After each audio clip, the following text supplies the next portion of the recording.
It's not a technical challenge, it's a personal one. And getting feedback from the team, feedback from the customers helps smooth most areas out. I like to say there's 3 areas to focus on: process, people, and technology. And the technology should come last. It's important, it's useful, but if the process and the people aren't right, nothing else is really going to work. I need to take care of Bob. Bob's at this company. He has these needs. This is what matters to him, understanding what they're going to need, the motivations behind it. So it's not just, hey, we built a cool piece of technology. It's we're hitting this person and this company's needs using this technology. Here's how and why it helps. Welcome to the CTRL ALT GAB podcast, where we sit down with tech founders to break down how they scale, pivot, and grow.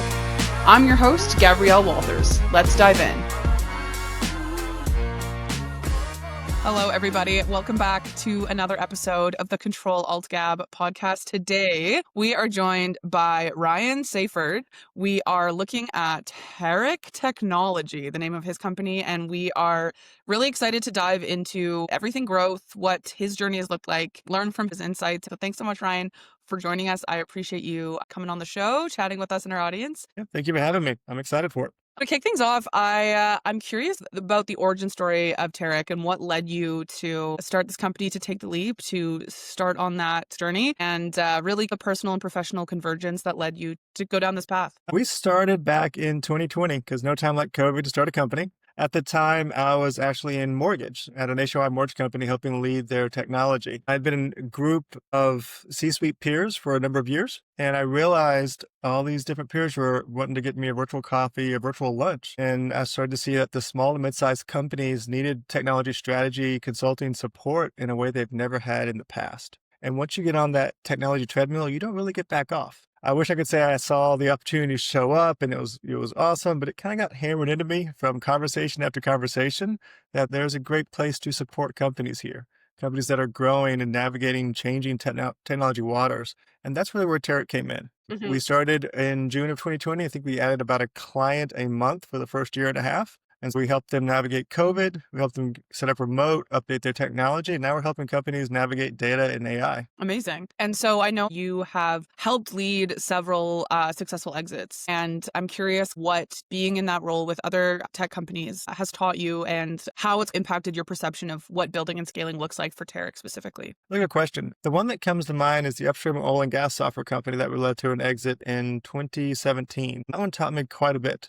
I joined that company. It was already established, but really where we stepped into it was looking at what does an exit need to look like? What does the team to look like to get that exit smoothly? What are the areas that we need to address and change so that as we take that step as the company, we're hitting everything that acquiring company would be looking for. And so joining that company, I was looking at around 4 or 5 years to get there. We did it in 2.5. So much faster. And that came about in a couple of different ways. When I joined the team, they had done one software release in the last year, which for a SaaS company is not a great spot to be. By the time we got to that exit, we could do a software release every day, which meant that we could handle customer changes and needs very, very quickly. What that meant to the acquiring company is that as we integrate their software in there, as we add clients from them into our solution, it's going to be flexible. It's going to be fast to get them on board. So from them, having the technology in a much better state allowed that purchasing company to understand and reduce that on-ramp time to hit their goals. Mm-hmm. Along the same way, we looked at identifying how do we move up market? What are the new areas that those customers are going to need and how do we supply that? Again, going right back into that strategic purchase, they saw enough addressable market, growth areas, growth opportunities to allow the purchase to go through. Mm-hmm. You mentioned something quite big, which was, before you got there, they were a SaaS company coming at one successful launch a year. Obviously, that's not a good number. Moving from a year to a day is insane. And so walk us through your role in making that change happen and what insights were you able to gather through that experience? Because that's not a small impact. Fully agree. At the time coming in, we had one team and we actually established 2 teams, 2 different areas, 2 different geolocations to address succession planning. So part of the plan there was to address not only how we develop the software, how we deploy, but how we support it to make sure that as anything changes, succession planning was in place. That is what allowed us to really go and do a deep dive into the business processes, into the development processes, into the communication on here's what we need to build, here's why, here's how we get it to customers. And that shifted everything from how we capture requirements from the customers to to dropping those into tickets to getting the team being much more predictable on delivery and releases. It wasn't an overnight change from one software release to a daily one, but it was a frequency increase. We went from, okay, well, once a year to once a quarter. Here's the roadmap and the work around each of those. And we stepped into CI/CD, that's continuous integration, continuous deployment, allowing us to automate those deployments. That took a good while to set up. Along those same lines, we added in automated testing. And that lets us deploy and automatically validate that everything we just deployed works and that the critical workflows also work, if that makes sense. It was a slow maturing of the development team, the development processes that allowed us to get to that per day release. Definitely. And in your role with regards to those acquisitions for the other SaaS companies, were you more on the technical side of things than you are now in the CEO role? Yes, it's been a transition. From the technical side, we play on the technology, but we also play in the strategy because the technology has to support the business strategy and approach. It really helps to have the conversation there for the team. And then we help communicate that to the team so they understand the goals and the needs. As I've started to run Teric, the same pieces are there, but I am a little more separate from the technology now. Yes. And so being a little bit on the outskirts of the technology piece, has that shifted your perspective in relation to the impact of growth and how that impacts business success and stuff like that? I find that, especially for technical founders, there's a lot of attention and mental bandwidth spent on developing the offering, making sure that's singing. So I'm curious, shifting away from that technical role a little bit, just what that process looked like for you and how your interaction with the other side of the business, how that experience has gone for you being a little bit more external to that technical side now. And I like the question. I think that hit me earlier than stepping in the CEO role. As I started to really run larger teams, it came in there from the HR processes. How do we get engagement from the people? It's not a technical challenge, it's a personal one. And it's pulling in both the team members to make sure that their needs are accounted for, their goals are accounted for. I think the shift started much more around those areas. And as we start to look at those, that plugs into most other areas. Because if you want to take care of the person, it's not just, okay, great, here's your work, do that, and we'll touch base in a week. It's what are you trying to accomplish? Where do you want to take your career? How do we help step you into that? But it's also, okay, what are the frustrations in the processes that you're seeing today? Where are you bumping into customer support? Where's there friction so we can start to address those? And really getting feedback from the team, feedback from the customers helps smooth most of those different areas out. I like to say there's 3 areas to focus on: process, people, and technology. And the technology should come last. It's important, it's useful, but if the process and the people aren't right, nothing else is really going to work. Definitely. I think that's a great way to put it, really succinct about. And I think this theme can bleed into how people conceptualize growth. I think a lot of smaller startup companies specifically, when they conceptualize growing, another thought and attention needs to be paid to, do you have the framework and the systems in place to support that? Or are you going to be swamped as soon as you hit that metric you want to hit? And people unfortunately learn that lesson a little late after it's just happening to them. Making sure you have the people and the systems in place prior is really important. I want to touch on a piece of your background, and that's your work in the oil and gas sector. I joined from Alberta, and so very much oil and gas capital of the country, North America, a huge kind of pillar of our economy. Obviously, the industries are very different, but there is some overlap. I'm curious if any of your experience and your lessons learned through your work in upstream oil and gas has bled into the role that you have with Teric. Absolutely. I really valued the time in oil and gas because it showed me at a lot of different areas. Oil and gas, I wouldn't say is generally on the leading edge of technology, especially most firms, but they are looking at what is useful. How do I apply it? How do I make sure that the steps we're taking are going to be the right ones in the right direction? They're also very relational driven. And so if you think about technology, it's not, but walking that into, okay, I need to take care of Bob.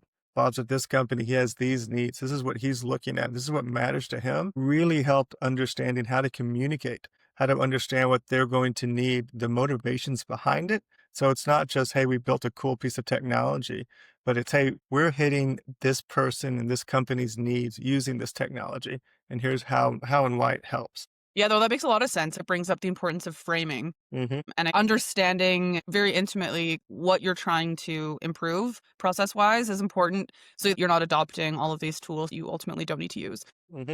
I mean, in Canadian industry, either way, I find there's a hesitation with adopting new technology, a healthy dose of skepticism, which makes sense. I don't think it's inherently negative, but it stagnates a lot of these organizations and how they're able to keep up with these efficiencies and these automations. Before I started with Freshly Pressed, I was working for the government of Canada. It was very interesting to see the speed at which private sector industry adopt new technology as opposed to being in this very historic organization that runs very bureaucratically and slowly, especially partnering with a lot of tech companies. The speed in which people are able to unroll and use these new technologies just blew my mind for the first couple of years. It's very interesting to see the different processes that people implement when they are looking and picking what softwares and programs they're going to use. And so Teric has been up and running for about 5 years, hey?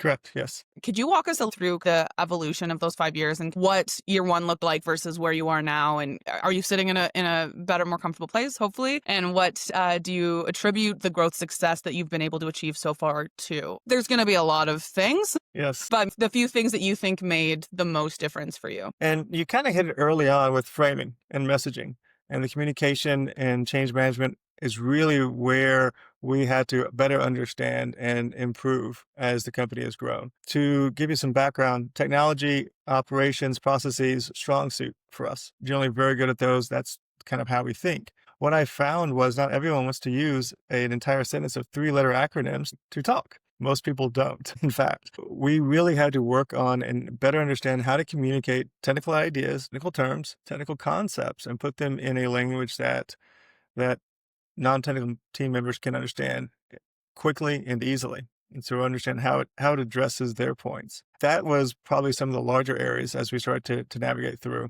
I will also call out, we get bored easy. As we work on something, great. We enjoy the challenge. We enjoy complex problems. We enjoy finding solutions that are going to help that company.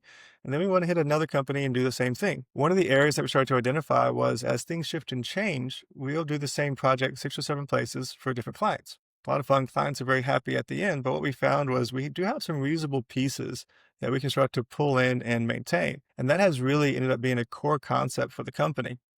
Because at this point, we have data platforms that we can drop in place for small and mid-sized companies that let them really leapfrog into having a data lake ready to go. We have AI sections that we can drop in there as well to let them leapfrog into leveraging AI. So us working with all those different types of companies, building out what they need, understand their business problems, being able to communicate that, and then also start to identify from the technical side, here's areas we can reuse. Here's how we can drop that in somewhere else in a different industry, in a different setting, but still have effectiveness be there, has helped us grow pretty significantly to where now from day one, we didn't have anything to really reuse. Now we have this wonderful library. We like to think of it as Lego bricks that we get to pull from and produce exactly what that company needs. So a very, good job of cataloging and making sure you're knowing what you're making, the use case for it, the potential it has so that you're not reinventing the wheel every single time. With that model, really, the more time you spend taking on these projects, theoretically, the easier it becomes and the quicker you're able to pump out that same caliber of result. Exactly. That's brilliant. It's been a lot of fun. Being in the custom solution space too, you've tapped into something quite great because you're able to have that variety never ending while not needing to take on the same level of ground up project work as you did in year one. You nailed it. And to give a recent example of where the data, the software, and the AI has come into play, we were working with a fabrication company that's in the oil and gas space. They work with larger, complex pieces of equipment. And so their customers would send them a 200 or 300 page PDF with designs. Here is a page with the specific designs on it, the materials they need, the items they need, and their team would need to go through each of these different documents, page by page, to pull out the items, the materials, look at the design, say, hey, for this kind of joint, I need this much additional material for salvage and to weld and all the different fun areas to get to a quote. And it would take their team members 2 or 3 weeks per quote to get something back out to their customer. We were able to leverage some of the same building blocks I touched on. Here's an integration into their email. Here's a way to pull information from PDF. Here's AI to look at those designs and extract information. Here's a system to move that quote back into their ERP. Here's a way to automate and check the financials. Here's a way to get approvals to get that quote significantly faster out to their clients. So we were able to take that from 2 or 3 weeks per quote to about a day and a half to get a quote back out. So huge change. And we were able to do that in about a month and a half. That Lego brick concept has been a massive game changer. Yeah. I'm curious how the speed at which you're able to complete and take on these projects as that has increased over the 5 years that you've been to market. How has that impacted your top of funnel? Like, does that mean your customers in, customers out faster? Is your sales cycle shrunk a lot from implementing these efficiencies? And how has that impacted your ability to keep your funnel full? Good question. So the sales and marketing area, that's one of our weaker areas from Teric that we're looking to address.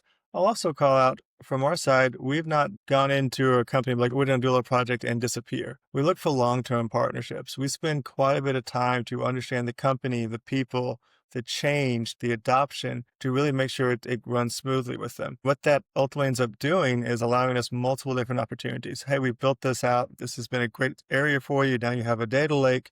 Great. And now these other opportunities are starting to look much more feasible because you have the data for it. And so we do find that as we add customers, we work with them for a number of years. We've been around a little over 5 years. We have customers in the 4.5 to 5 year mark that we're still Hmm. working with. That stability and transparency and collaboration have really allowed us to help companies continue to grow and flourish. I love that in the sense that it also lets us see the outcome, the Hmm. impact, and we get to learn from that as well. But to hit your other question on the top of funnel, on driving those different areas, we have primarily worked through network and referral. Our customers are happy, they send us additional work, and that's been the primary areas that we're seeing in the shift and change. That's helped us in the sense that what we build out in certain industries, those connections allow us to take some of that knowledge and continue to help inside those industries. Yeah, it's interesting about the longevity piece in the custom solution space and having a consulting element. This is getting a little bit specific, so I do apologize. But what elements within the deals that you're making with your clients allow you to have a longer life cycle and have that MRR embedded within these contracts that you're having with your clients? Walk us through how that looks operationally on your end. So we hit that a couple different ways. I mentioned early on, we get in there and really understand the company, their needs. That normally drives more than just a single initiative. When we're looking at that company, we're helping identify opportunities and improvements that may span 6 months or a year. And we do that on a continuous basis. Here's where you are today. What has changed with your company goals? What's the change to grow? Okay, great. You're growing here. Where's your new bottleneck? You kind of hit it Hmm. early on, where as that company is going to double in size or 10x in size, you don't want the bottlenecks to slow them down. So we can identify those early and address them. That gives us both work and time to help ensure the company continues that smooth growth, that smooth capturing of the market share. Pulling in strategic team members to help do that have been one of the main areas we've continued to collaborate with our clients. Our Hmm. clients are finding that the guidance, the identification is accurate.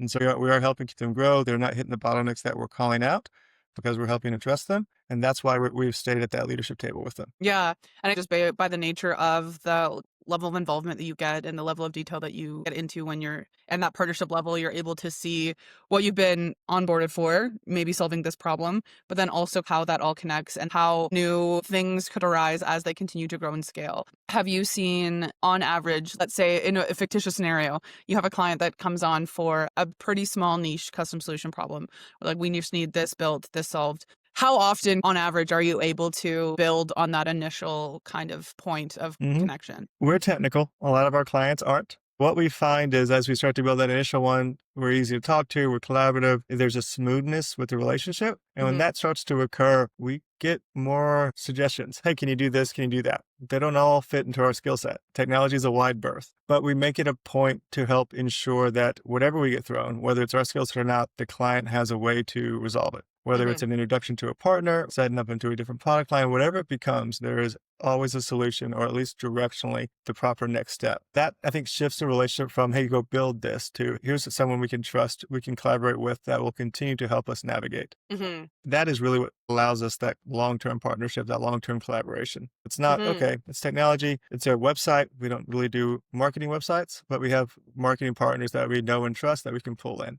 Website Definitely. issues, computers, go to Teric, but we'll move it around. And so our clients know we'll help support.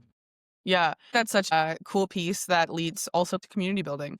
If you're able to rely on your partners and people that are in your network, that that ball always comes back around. We see more companies popping up in the technology space with more, I'll say, micro solutions Hmm. that really have a niche down area of expertise. Building a network of other companies that have those compatible area of expertise is really the way of the future, at least from what I'm saying. People got to leverage those strategic partnerships. It's the way of the future for sure. And you mentioned a sticky point for you has been the sales and marketing side. I'm curious, when we talk about those growing pains over the past 5 years, where have those come up? Has it kind of the same theme coming up at different stages for different reasons? Have you seen a variety of different challenges year to year as your your company changes and expands? Just walk us through where you've seen those sticking points for you and your company. And I think the biggest one, looking back, was okay. We're coming in. There's always some piece of urgency that allows us to get started. If that's not there, we don't really see a whole lot of movement from the sales and the marketing side. What has shifted in the last year or so?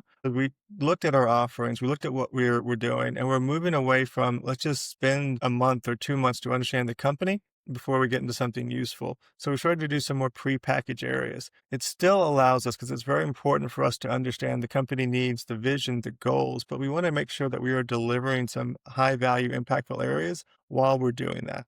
And I'm starting to identify how to package that, how to shift the conversation to here's some very clear deliverables. That is not a discovery session. It's not a month to understand your business processes before we identify where we can help prove and change, has really shifted how we engage those clients so they can see how we perform.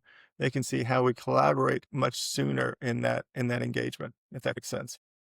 Yeah, that makes sense. It allows you a new or additional or expanded window into really the experience of the people that you're working with. I also want to shift a bit to the conversation of AI as well.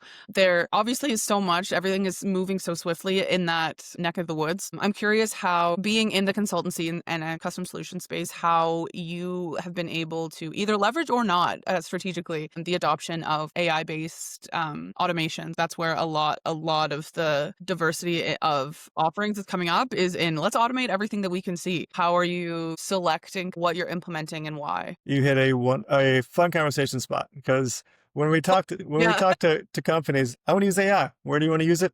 I want to use AI. somewhere. Yeah, Yeah. plug it in. You're like, okay. And so we started to dive into AI is a tool. It's not a magic wand. It can do a lot. What should it do? What's the right time for it to do it at your company? How do you identify that and get that up front? That's really where we spent quite a bit of time with our clients. I mentioned that we do a lot around data and AI. They really come hand in hand. Most people start to use AI, it's ChatGPT or it's Copilot, and I'm cut and paste and you do emails. Great. You're starting to play in it. And then you start to, I want to send the email. Why do I have to cut and paste it? Why do I have to do this? So you're starting to see some of that integration needs come online. The data is a huge area as well. As you start to say, okay, now I need to follow up this report. I wish I had this information. How do I get it to where I don't have to feed it everything each time? And that's really where the data play comes in. If I think about companies and where we're helping them navigate AI, it's really helping understand here's what it can do for your company. Here's how you can identify the right opportunities. It's not, let me spend a week or 2 weeks and spend a bunch of money to put a chat bot on top of our employee handbook. You have to ask yourself, how many people are asking about the handbook questions every day? Every week, every month. I don't get that many. So is it worthwhile to do that? Probably not. Going back to the quote, how much time are the team spending doing that quote? Is that an area AI can help? Absolutely. And then we start to see the return. We start to see the impact. And starting with impactful places first, get your team excited about it, lets them see how it works, lets them see not only can the technology work, but what happens to their role, their jobs afterwards? We can build a lot around AI very quickly. The change management for companies has been the bigger bottleneck. Finding those champions, getting people used to it, getting people familiar with it, getting them comfortable with the change in their role and their responsibilities as it starts to go through the company has been a bigger hurdle. Because if we build something that no one uses, we've missed the mark for the company. You hit on something really important, which is that change element. There's a big task at hand to try and inform folks on their own needs and how these solutions can really support. There is an attitude of fear around a lot of these AI offerings and the fear of replacement. But I think that the reality of the conversation we're having right now is I don't think AI is where it needs to be close to replacing any person or process completely. I don't think that's really the attitude of the, general public per se. But have you had to do a lot of educating and hand-holding, for lack of a better word, with your clients? Like, don't worry, this is actually going to be a good thing, I promise. And it's not, it's not this unregulated behemoth that you think it is. It's only going to do this one thing, I promise. Have you found yourself needing to do that with your clients so far, or have you had, people that are a bit more open-minded? We've absolutely walked them through. And so you'll have people who are super open-minded at the company, and then you have other ones that you're going to walk through exactly why and what their job will look like. Internally referred to like the mental jump.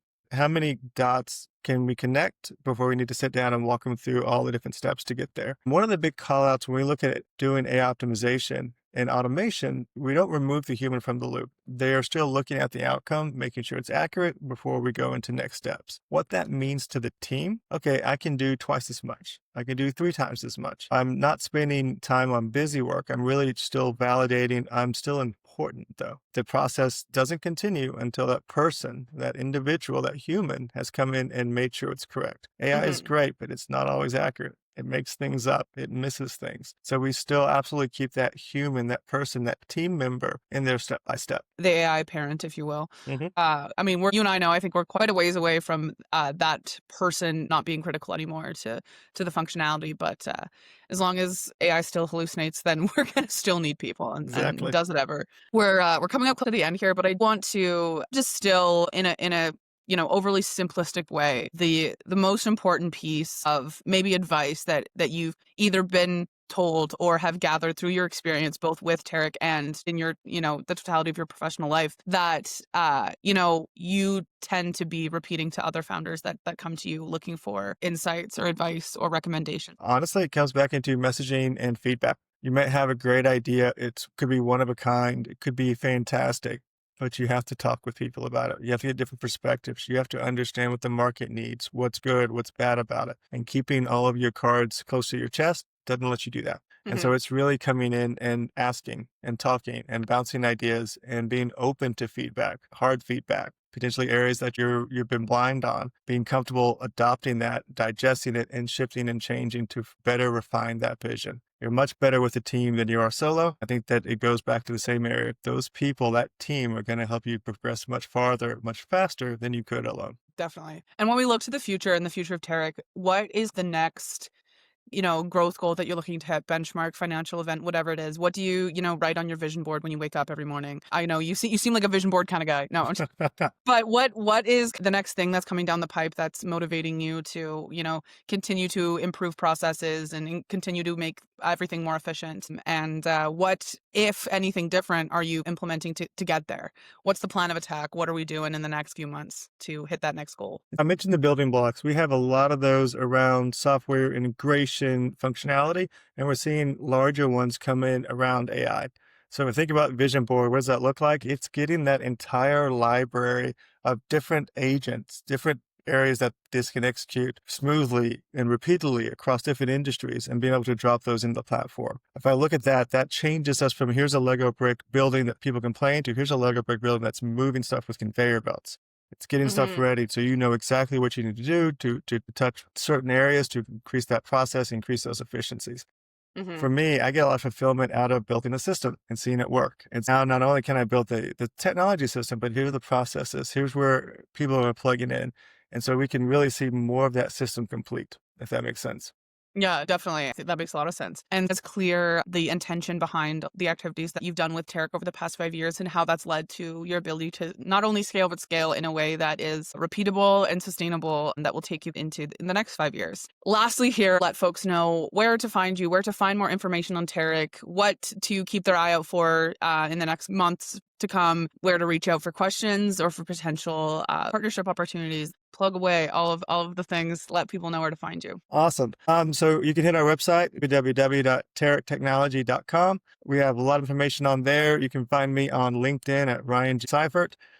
Happy to dive into any sort of AI discussion or technology to really understand where you and your company are. I also give an AI presentation to leadership and walk through demystifying AI, explaining where it's good, and explaining the transformation that your company is going to go through as you start to adopt AI. gotten great questions out of that, and really has helped companies understand the next step. Where do they focus? Where do you need to look to get your company ready, your technology ready, and your people ready across the board?